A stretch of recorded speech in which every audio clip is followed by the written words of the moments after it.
अस्सलाम वालेकुम, मैं फ़हद मलिक हम न्यूज़ डिजिटल के प्लेटफॉर्म से आपसे मुखातिब हूँ। आज एक बार फिर हम एक ऐसी शख्सियत के पास आए हैं जिन्होंने ज़िंदगी में एक भी हेटर नहीं कमाया। He is loved by everyone. हर शख्स उनसे मोहब्बत करता है, हर शख्स उनकी इज़्ज़त करता है और क्रिकेट के शायकीन में तो वो बहुत ज़्यादा मकबूल हैं। सो आज हमारे साथ मौजूद हैं लाहौर कलंदर्स के फ्रेंचाइज ऑनर राना फवाद साहब। राना साहब, आपके वक्त का शुक्रिया। अच्छा राना साहब, मेरा पहला सवाल यह है कि लाहौर कलंदर्स पिछले कुछ एडिशंस में मैचेस हारती रही, लेकिन उसके बावजूद लोगों की आपके लिए मोहब्बत कम नहीं हुई। सो आपने एक ऐसा ब्रांड किस तरह से बनाया जिसको सब मोहब्बत करते हैं, जिसकी नाकामियों पे भी लोग उसका साथ देते हैं। सो राना फवाद ने लाहौर कलंदर्स को इतना मोहब्बत वाला ब्रांड किस तरह से बनाया? जी, इसमें कोई शक नहीं कि बेपनाह मोहब्बत लोगों की, और मेरा ख़्याल है उसमें बहुत बड़ा मेरा हाथ, जो मेरे से ज़्यादा उस धरती का हाथ है, लाहौर का। लाहौर का एक अपना मिजाज है, उसको ज़िंदा दिलाने लाहौर कहते हैं। हम खुशी से नाचते हैं, हम जाते हैं, बारिश हो पकोड़े खाना शुरू कर देते हैं, हम बादल आ जाए पकोड़े खाना शुरू कर देते हैं, धूप तेज़ निकल आए तो हम, तो ये मेरा ख़्याल है मिजाज है। और मैं लोगों का बहुत मशकूर हूँ, बहुत शुक्रगुज़ार हूँ कि उनको मेरे मकसद का पता था कि पहले दिन से 2015 से जब मैंने ये फ्रेंचाइज़ ली और जो पहला सीज़न था उसमें हम हारे और बॉटम पे आए। क्रिस गेल हमारा मार्की प्लेयर था। तो मैंने इंटरव्यू दिया जिसमें मैंने कहा कि मैं शहर शहर गली गली जाऊंगा और टैलेंट ढूंढूं, और वो मुझे उम्मीद थी कि पाकिस्तान के अंदर टैलेंट है, बिल्कुल है, कोई शक नहीं है इसके अंदर। उनकी ग्रूमिंग के इश्यूज़ हैं, लोग शाये होते हैं, लोग नहीं निकलते, लाहौर नहीं आ सकता, बहुत से मसाइल हैं उसके लिए। तो जब हमने पहला बैच जो हमने प्लेयर डेवलपमेंट प्रोग्राम का निकाला, उसमें जो 16 बच्चे थे उसमें 50% बच्चों ने कभी लिफ्ट नहीं देखी थी। जब हम उन्हें लाहौर लेके आए तो मुझे बताया आकिब जावेद साहब ने कि फवाद भाई, आपको पता है इन बच्चों ने लिफ्ट नहीं देखी। तो वो बच्चे ऑस्ट्रेलिया गए, ऑस्ट्रेलिया में उनको वीज़ा मिला, हमने उनके पासपोर्ट अरेंज किए। तो ये जो होप है ना, जो आपको वापस लेके आती है कि यार इस मुल्क में टैलेंट है, उनको मौका नहीं मिलता। इंशाल्लाह एक दिन ये टैलेंट ये मुझे जिताएगा, और वो मेरी बात 5वें सीज़न में सही साबित हुई। ये तो बात हो गई लाहौर कलंदर्स की। राना फवाद ने लाहौर कलंदर्स बनाई।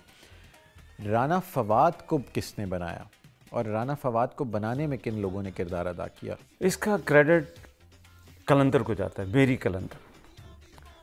और मेरा ये बड़ा ईमान है कि अल्लाह ने पूरी कायनात की तख्लीक माँ से इसलिए की। देखिए, पैदा तो हम सिंगल सेल से हुए, और उस सिंगल सेल से अल्लाह ताला ने 2 सेल बनाए, मर्द और औरत बनाया। लेकिन इंसानियत की पूरी तख्लीक जो है हज़रत आदम के अलावा सब माँ की वजह से है।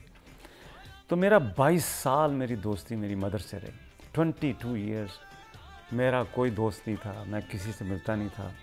आता हर हफ्ते दूसरे हफ्ते आता था, और कतर में मैं बेस था, वहाँ से आता था और रात उनके पास गुजारता था, 1 दिन 2 दिन, और वापस चला जाता था। और वो उनकी जो मोहब्बत और शफ़क़त, और मैं आपको एक बड़ी पर्सनल सी बात बताता हूँ कि आखिरी दिनों में उनकी 2014 में डेथ हुई।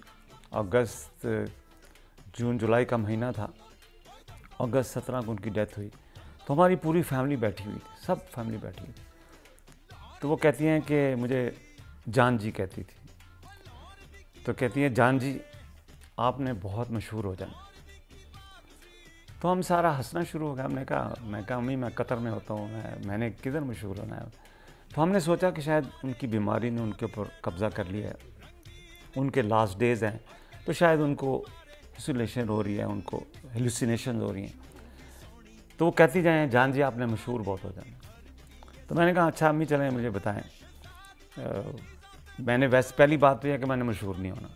अगर मैं मशहूर हो भी गया तो मैं क्या करूं, आप बताएं। तो कहती हैं बेटा आपने मगरूर नहीं होना। तो मैं उनकी उस बात के ऊपर, अल्लाह ने मुझे, आप मेरे सामने बैठे हैं आप लोग, तो मुझे बहुत शोहरत दी अल्लाह ताला ने। देखिए वो बुज़ुर्ग हस्ती थी। तो ये जो कलंदर है ये डेडिकेट करता है उनको, क्योंकि वो सेल्फलेस थी, फियरलेस थी। और मैं समझता हूँ कि दुनिया की सारी माएँ सेल्फलेस होती हैं, फियरलेस होती हैं, और वही असल में कलंदर। तो ये जो कलंदर है उसकी फ़िलॉसफी है कि वो महरो माहो अंजम का मुहासिब है कलंदर, अयाम का मरकब नहीं राकिब है कलंदर। तो कलंदर जो है ना उसकी फ़िलॉसफी है, अगर उसमें कोई वो गुरूर हो जाए, मगरूर हो जाए, या वो अपने आप को शो ऑफ करे, वो कलंदर नहीं। और शायद इसलिए मुझे लोग ये भी कहते हैं कि तूने सबको फ़िलॉसफी दी गिवर की, सेल्फलेस फियरलेस की, तो तेरी जो टीम भी है ना वो भी जाते हैं छक्के चुक्के मार के वापस होके आ जाते हैं। अच्छा रान साहब, इस दफ़ा के पीएसएल में आप हमें कुछ ख़ास नज़र नहीं आए। सो आप उन मैचेस में थे या आप मीडिया पे नहीं थे, या क्या मामलात थे? आप इस दफ़ा के पीएसएल में इतने कम क्यों दिखाई दिए? देखिए ये भी अल्लाह ताला की एक मसलत है। मैं तो लगता है कोरोना शायद मुझे वापस लाने के लिए कोरोना आया कि मैं लाहौर वालों, मेरी सबसे बड़ी ख्वाहिश है, मेरी एक ही ख्वाहिश है कि 2015 से लेके कि मैं उस अपने शहर के उस धरती के कज़ाफ़ी स्टेडियम में हूँ, हमारी टीम खेल रही हो और हम मैच जीत जाएं। ये मेरी बहुत बड़ी ख्वाहिश थी। अनफॉर्चुनेटली मैं नहीं आ सका। मैंने बहुत दफ़ा बताया कि मैं उम्रा करने गया था, रोज़ा रसूल पे हाज़िरी दी, उम्रा किया, दुआ मांगी लाहौर कलंदर के लिए, क्योंकि वो मुझे अब ये फ़ील होता था कि लोग कहते हैं कि ये कभी नहीं जीत सकते। एक ऐसा हमारे पे ठप्पा लगा, हालांकि हमारी चीज़ें ठीक थी। पहले 10 ओवर में धड़ाधड़ मार रहे हैं, मतलब 10 से ओवर जा रहे हो, मैच हार गए। और बहुत क्लोज मैच हुए, आखिरी ओवर में तीन सुपर ओवर में हम शामिल हुए। तो मैंने रोज़ा रसूल पे एक दुआ की कि मुझे अल्लाह आपने इतनी इज़्ज़त दी है, हज़ूर सल्लल्लाहु अलैहि वसल्लम को, कि आपने मुझे इतना अरूज दिया है, मेरा लोग मेरी शक्ल में होप देखते हैं, उस होप को गिरना नहीं चाहिए। तो अल्लाह ने मेरी दुआ सुन ली, लेकिन मैं आ नहीं सका क्योंकि वो 8 मार्च को मेरी फ़्लाइट थी, वो एयर स्पेस बंद हो गई। और बस फिर मैं दुखी हुआ, बहुत दुखी हुआ। आपको पता ना मैंने जो गाना गाया उसमें मैं क्या कहता हूँ कि सारी उम्रां दी टौर होवे, अगले जहाँ जाइए शाला उत्थे भी लाहौर हो। अच्छा फवाद साहब, इसके साथ एक और, जैसे आपने जिक्र भी किया, हमारे पास हमेशा वो प्लेयर्स क्यों आते हैं जो या तो रिटायर्ड होते हैं या उनको अपनी टीम्स नहीं खिलाती। बीइंग अ फ्रेंचाइज ओनर, हम महंगे खिलाड़ी या टॉप टियर के खिलाड़ी पाकिस्तान लाने में क्यों नाकाम रहते हैं? नहीं, मैं इससे एग्री नहीं करता। जब पहले सीज़न में क्रिस गेल आया तो Chris Gayle was the biggest star of T20। IPL में वो सेंचुरी करके आए, उसके बाद उन्होंने हाईएस्ट स्कोर किया और लाहौर कलंदर का वो फेस बने। उसके बाद हमारे पास AB डिविलियर आया, ब्रेंडन मैकलम आया, अभी क्रिस लिन आया, उसके बाद डंका। ये चूँकि इस तरह हम 4 लोग खिला सकते हैं, ठीक है। और जो इंडिया का जो पूरा है ना, वो 25-25 लोग हायर कर लेते हैं, उनकी बेंच स्ट्रेंथ बहुत होती है। मेरा वैसे आपको बताऊं, और हमारा मोस्टली फोकस ये था, Pakistan as a fascinating talent. आप देखें आपको जिताया किसने? आपको फॉरेन प्लेयर्स ने नहीं जिताया, आपको लोकल प्लेयर्स ने जिताया। पहला इस्लामाबाद सीज़न जीता, या पेशावर जीता दूसरा, फिर उसके बाद कोयटा। ये इनके पास लोकल टैलेंट है, और लोकल टैलेंट ने ही आगे लेके गए। इसलिए अब 5th सीज़न में मैंने सुहेल अख्तर को कैप्टन रखा, जो कि लोकल है। ये लोकल लोगों को समझता है। जब आप AB डिविलियर्स को या ब्रेंडन मैकलम को या इन बड़े लोगों को कैप्टन बनाते हैं तो 25 दिन का टूर्नामेंट है, 2 दिन पहले वो आते हैं। उनको तो स्ट्रेंथ नहीं पता कि हारिस रऊफ कौन है, शहीन शाह अफरीदी कौन है, मास खान कौन है, बाकी लोग, उनको तो नहीं पता इन चीज़ों का। तो इसलिए मैं ये समझता हूँ कि वो मुझे बड़ी इंपॉर्टेंट चीज़ है। सॉरी, मैं इसलिए मेरी बड़ी इंपॉर्टेंट चीज़ है ये कि हम उस चीज़ पे कंसंट्रेट करें जो हमारा फोट है। तो मुझे उससे फ़र्क नहीं पड़ता। मैं आपको बताऊँ, मुझे तो फ़र्क ही नहीं पड़ता इंटरनेशनल प्लेयर ना आए। मैं तो अगर मुझे इजाज़त मिले पीसीबी से, हमारे रूल्स हमें ये अलाउ करें, तो मैं अपने प्लेयर डेवलपमेंट के सारे बच्चे खिला दूँ। और मैंने इसीलिए T10 ली, क्योंकि मैं उसमें मेरा एग्रीमेंट उनके साथ ये था कि सारे के सारे लाहौर कलंदर के प्लेयर डेवलपमेंट के बच्चे खेलेंगे और दूसरी तरफ सारी इंटरनेशनल प्लेयर्स हैं। लेकिन मॉर्गन आया, हमारे पास क्वालिटी प्लेयर आए, बहुत क्वालिटी प्लेयर आए, क्योंकि हमने PSL फोकस है मोर ऑन क्रिकेट क्वालिटी। अच्छा राना साहब, काफ़ी शायकीन आपसे काफ़ी मोहब्बत करते हैं और आपका जो ऑरा है वो बहुत एक्सेप्टेबल और बहुत पॉजिटिव है, लेकिन उसके बावजूद देखा गया है कि आप मैचेस में बहुत गुस्से में नज़र आते हैं। सो मैच तो हार गए, लेकिन गुस्सा तो वहाँ पे है। सो वो गुस्सा कहाँ निकलता है? वो प्लेयर्स पे निकलता है, वो घर जाके निकलता है, वो गाड़ी पे निकलता है, वो गुस्सा जाता कहाँ है? मानिंदे आब सतह को रखता हूँ बरकरार, हर चंद के पस्तियों से भी गुजरना पड़ा है मुझे। वो गुस्सा जो है वो टेम्परेरी होता है, वो ज़्यादातर वैसे वो जर्नलिस्टों पे निकलता है, क्योंकि मैं वो जो है ना वो देख रहे होते हैं। मैं जब हार के बाहर आ रहा होता हूँ ना, तो मेरा उस वक़्त किसी से बात करने को दिल नहीं करता। मैं जेन्युइनली, मेरा दिल टूटा होता है और बेगम बच्चे मेरे से दूर रहते हैं उस वक़्त के, ये जो है ना इसको ना ही छेड़ा जाए। तो मुझे लगता है कोई 5-6 घंटे लगते हैं वापस नॉर्मलाइज होने में। 2020 के एडिशन में तो लग रहा था कि PSL इस दफ़ा लाहौर कलंदर ही जीतेगी, लेकिन फिर कोरोना आ गया और आपने भी बताया कि आप पहुंच नहीं सके। इस दफ़ा की क्या एक्सपेक्टेशंस थी आपकी कि आप लोग कितना अच्छा परफॉर्म कर सकेंगे, या शायद आप लोगों का इस दफ़ा जीतने का भी कोई प्लान था? मीम बनी हुई है कि एक बच्चा अपने दादे से पूछता है 2045 में कि दादा व्हाट हैपन इन 2020, सारा दुनिया पूरी चेंज हो गई है। तो वो कहता ओहो बेटा, लाहौर कलंदर फाइनल में पहुंचने की कोशिश कर रही थी। तो मतलब यह है कि हम सेमीफाइनल में पहुंच गए। Momentum was there. मैं आपको बताऊं कि मैं फर्स्ट सीज़न में हम 3 मैच हार गए थे, इस्लामाबाद भी 3 मैच हार गया था। तो मैं डीन जोन्स मेरे पास बैठे हुए थे, अल्लाह उनको खली करे, ग्रेट मैन। तो मुझे उन्होंने कहा कि mister Rana, if I win one and you win one, we have the hope. तो they won the tournament. Momentum जो है ना वो T20 में चाहिए आपको, जो हमारे पास था। ये जो आखिरी 3 मैचेस अगर आपने जीत लिए क्वार्टर सेमीफाइनल से पहले, तो द टूर्नामेंट इज़ योर्स।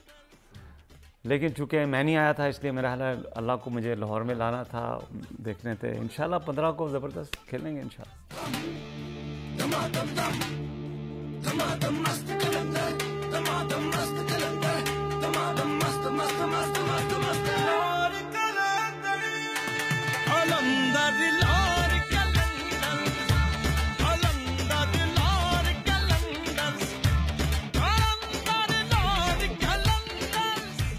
सो कल हमने एक ट्वीट की जिसमें हमने लोगों से पूछा कि अगर उन्हें राना फवाद साहब कहीं पे मिलें तो वो उनसे क्या सवाल पूछेंगे। तो वो जो रिस्पॉन्सेज आए हैं वो हम अभी पढ़ेंगे। पढ़ते हैं। अक्षा चौधरी कहती हैं जी कि राना साहब इतनी मेंटल स्टेबिलिटी कहाँ से लाई है और कैसे लाई है? ये इनको बिल्कुल नहीं पता कि मेंटल स्टेबिलिटी है कि नहीं। इनको वो जो अभी पहले वाला सेगमेंट है ना, वो दोबारा देखें आप, जिस कर्व से ये गुजरते हैं लाहौर कलंदर की वजह से। उसामा मिनहास हैं जी, वो कहते हैं still Aqib Javed, why Rana sahab why, let's try a change in management please. कोई कोऑर्डिनेशन नज़र नहीं आती।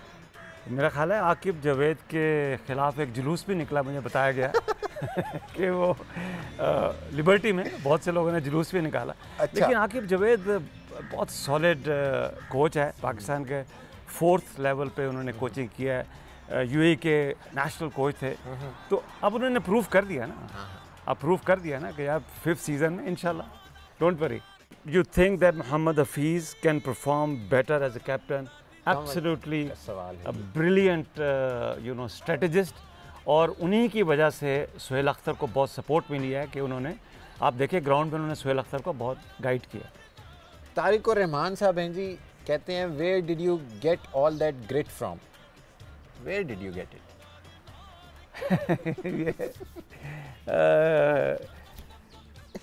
मेरा ख्याल है कि दोस्तों से, कुछ स्टेज से, कुछ इधर उधर, कुछ गा के, कुछ रो के, कुछ आप लोगों की मोहब्बत की वजह से ये ग्रेट मिल गई।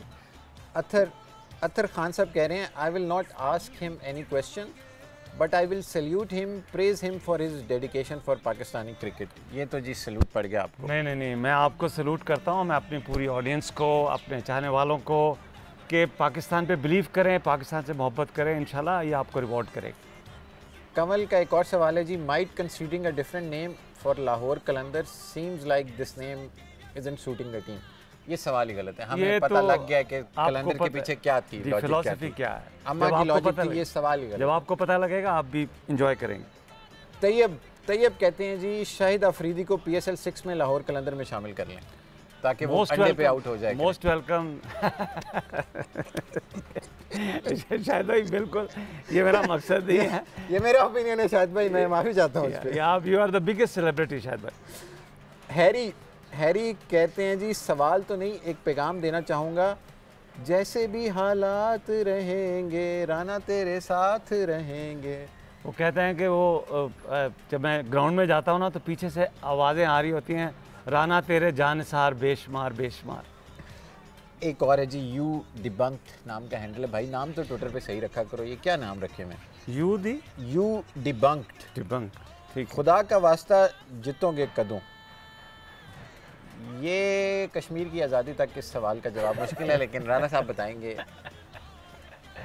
नहीं जीत वैसे इस दफा जित गए सर जी। ਤੁਸੀਂ कोविड ना आंदा ते जित गए सी। की कर रहे हो? जित ते ਅਸੀਂ ਗਏ ਸਾਂ ਤੇ ਮਿੱਠਾ ਮੇਵਾ बेरी देवे फिर भी वट्टे खावे, सबर बेरी दा बे मोहम्मद नेकियां कर दी जावे।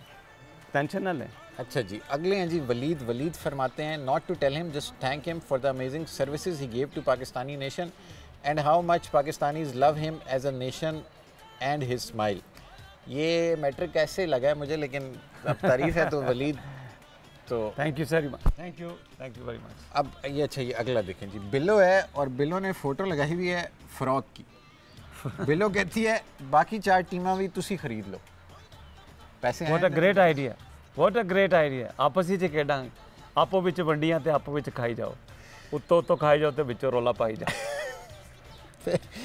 आखिरी सवाल है जी, उमैर का नहीं सॉरी सना शरीफ हैं, वो कहती हैं, how do you stay so cheerful. कैसे? लाहौरी हूँ और लाहौरियों का काम क्या है, ज़िंदा दिलाने लाहौर, खाएं पिएं याशी करें।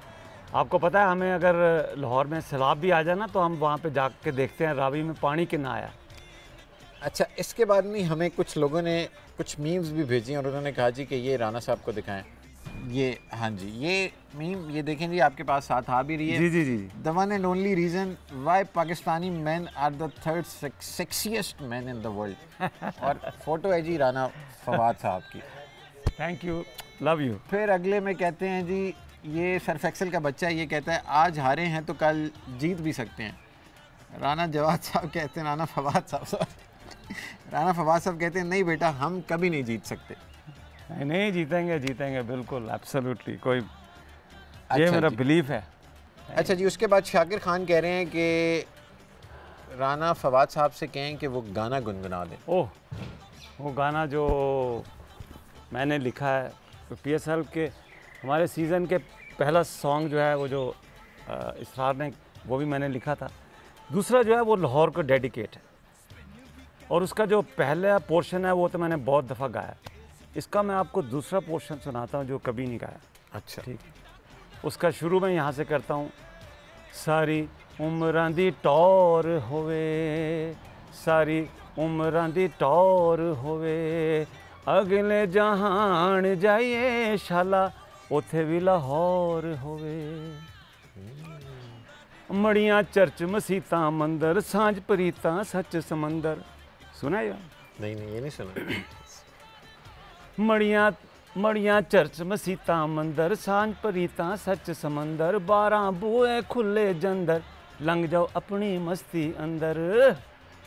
ओ शाला मार दरोगे नेड़े, शाह हुसैन ने मच मचाया, हादी शाह अनैत कोलों भुले पेत कलंदर पाया।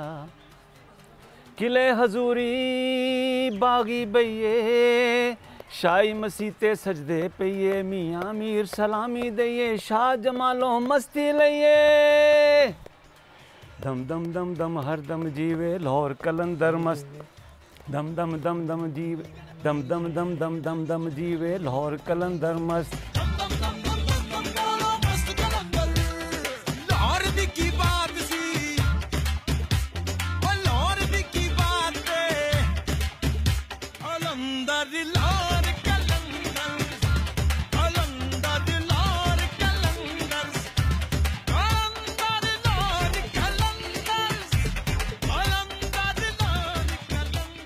अच्छा राना साहब, क्रिकेट तो एक तरफ, लेकिन मुझे वो नहीं भूलता जो आपने कब तोड़ा था।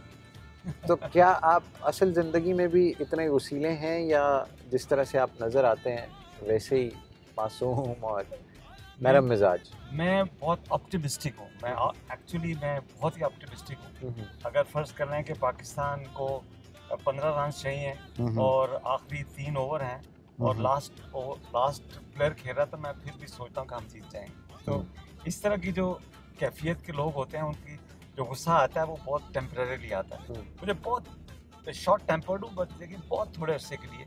और उसके बाद मेरी अम्मी मुझे मेरी अम्मी की अल्फाज में वो मेरे पास सऊदी अरब आई और उन्होंने मुझे कहा कि जान जी आप चाय पियेंगे?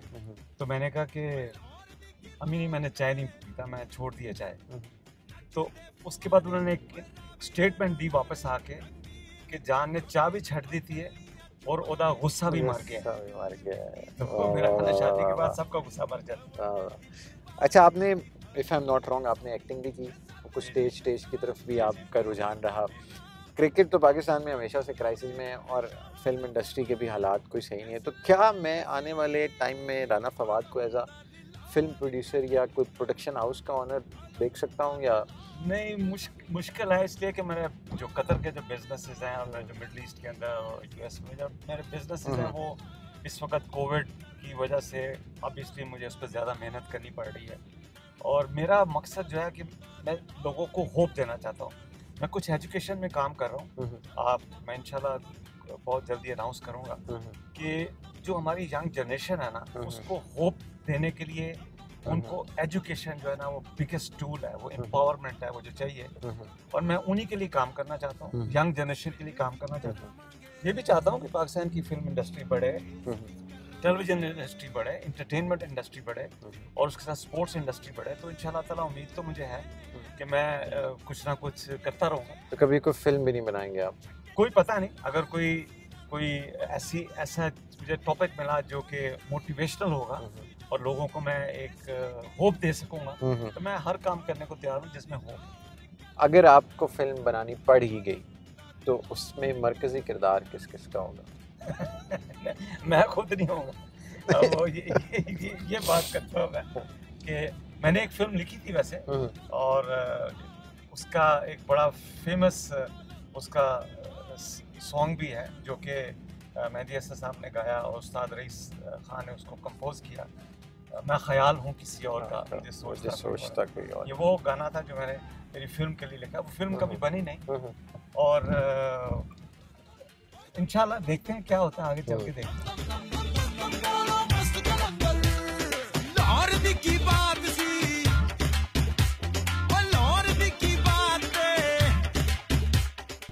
अच्छा, हम लोगों को ये बताते चलें कि हम राना साहब क्योंकि डाई हार्ड लाहौरी हैं, तो हम इनको इस्लामाबाद की सड़कों पे लेके आए हैं कि इनको ज़रा ये मुल्क की ये साइड भी दिखाई जाए।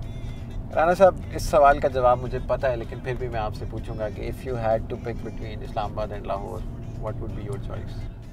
मुझे कब इस दुनिया में कुछ और देखना है, मुझे कब इस दुनिया में कुछ और देखना है, तेरे शानों पे सर रख के बस लाहौर देखना है। मेरा तो इश्क है जी। इससे मुझे वो एक और शेर याद आ गया कि ये जो लाहौर से मोहब्बत है ये किसी और से मोहब्बत है। वाह, जी जी जी जी। इस्लामाबाद आप कब आते हैं? और मतलब वो लाहौर तो चलें, आपकी पहली मोहब्बत है, लेकिन ज़िंदगी में एक से ज़्यादा मोहब्बतें जी कर लेनी चाहिए। जी जी जी। इस्लामाबाद कैसा लगा आपको? ब्यूटीफुल। अगर दुनिया में मैं समझता हूँ कि मैं तो जब बाहर दुनिया में फिरता हूँ और अपना ये इस्लामाबाद की जो खूबसूरती है, जो पहाड़ हैं जो इतने खूबसूरत हैं, ये पाकिस्तान पूरा ही बहुत खूबसूरत है, लेकिन बहरहाल इसकी एक खूबसूरती है। लेकिन बाबा बुल्ले शाह को जब लाहौर से निकाला था तो वो कहते थे अर्श मोहल्ला बांगा बांगा मिलियाँ सुनिया तख्त लाहौर। उस वक़्त ये तख्त लाहौर के जो कहते हैं ना, ये हज़रत बाबा बुल्ले शाह ने कहा था। तो बुल्ले शाह असा मरना नहीं गौर पिया कोई हो, तो ये उसकी पहला मिसरा। तो लाहौर दिया तो कोई बात नहीं।